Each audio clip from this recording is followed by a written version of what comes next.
Hey, Laura J. here with a promised post to the Peaceful Inner Warriors United Assembly group on Telegram, where conscious conversation happens because instead of sharing content that would diverge us away from the conversation that allows us to converse and decide which verses we keep and which ones that we change,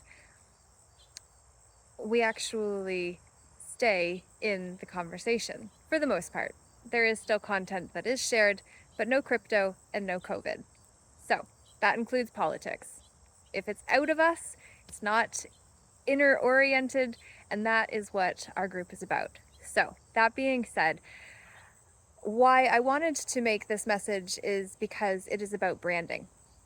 Peaceful Inner Warriors United is the brand that I created back in 2017 when I started writing the book that took 5 years to rewrite me. Before then, I could pen the fully committed The Sacred Sojourn of Now that I wrote and published in 2022 in just over a month. And that's because oftentimes we write first for ourselves to clear it, and then we actually write what others will be able to receive, which is what I've been doing with now the second book that has been around the legal fiction and how we got into this situation. And it ultimately stems back to what got me locked up under the Mental Health Act in 2019 when I made a crazy call and changed it all for myself. But I learned a lot, and I can't change it, so I don't regret it, and I'm grateful for all that that experience gifted me with. But back to branding. Peaceful Inner Warriors United is not the brand that I want to be talking about, but I reference it because it is mine. Mine. So then we mine what is of the mind in order to find the lessons that are in it. So take this, leave this, whatever you get from it. I wish you to feel it in your heart rather than your head. So branding within a corporate realm, corpse orating within a corporate world. I want you to recognize that within the corporate realm, everything is meant to be anonymous. So names can change with the titles, statuses, positions that we hold. And then it seems like a novation or a new case begins because it no longer is as it was. Then the name is changed, like in marriage for a woman, not the man, because the man stands with his clan or with his gens, which is his tribe. And that is the surname that puts us under the name of Shem, which is one of the three sons of Noah, because what we think we know is what gets us in trouble. So I'm going to go on. Just kidding.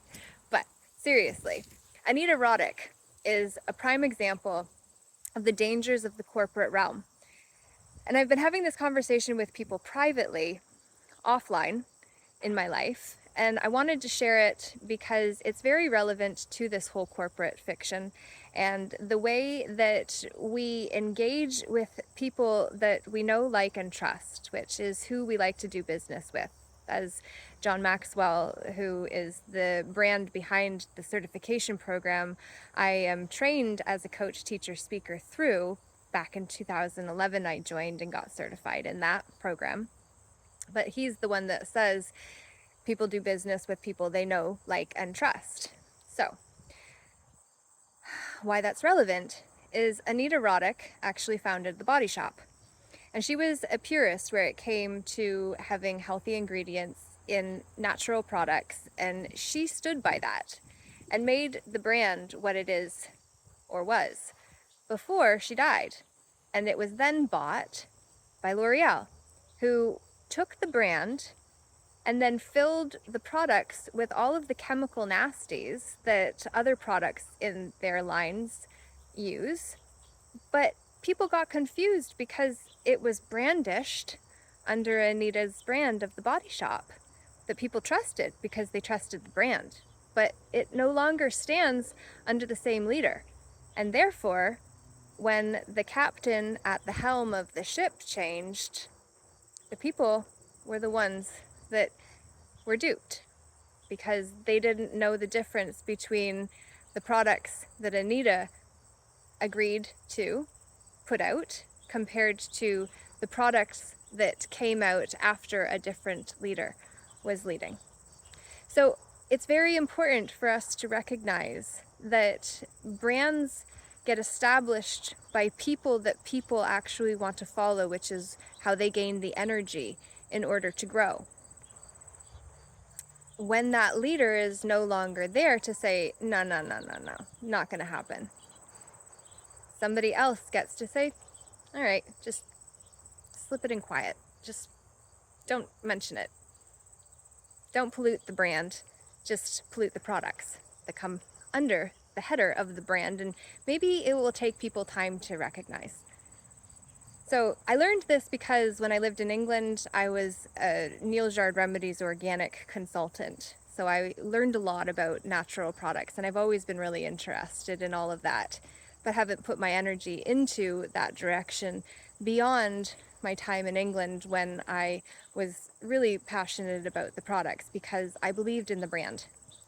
And then when I got a book on Anita Roddick, who was the competitor to NYR, that is when I learned this detail that is even more relevant nowadays than it ever has been, given the way that we are being confused to believe in what someone once stood for that created a brand that others then stand under and on and think is the same, but it's not, because it's all based on leadership, which is actually what the John Maxwell Certification program was oriented around, given John was a pastor for 30 years and then moved into the secular realm, which is the religion of the business realm. And so he was able to get a lot of people from both the religious realms or sects and then also the business realms. And so it became the fastest growing leadership training and development program in the world when I was certified in it back in 2011 up until 2017 when I was a program coordinator and stopped being that for a year and a half, having dated one of the faculty members in the program and got a really high level view of leadership and felt things being off, but had no context for now what I've been researching all of this time, to be able to piece together a story and to do what I am privately. And so I say that because it's another brand that I have behind my name, but I don't necessarily use, generally speaking. And I just really want to make clear that it comes down to the leader, the leadership structure, and lifetimes.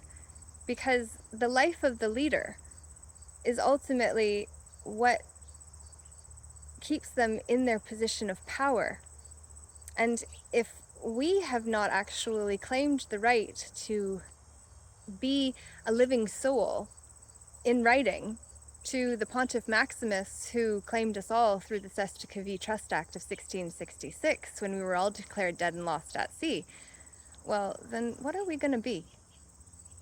I'm going to be me. You be you. But when you say it, you're the me, and I'm the you that you refer to.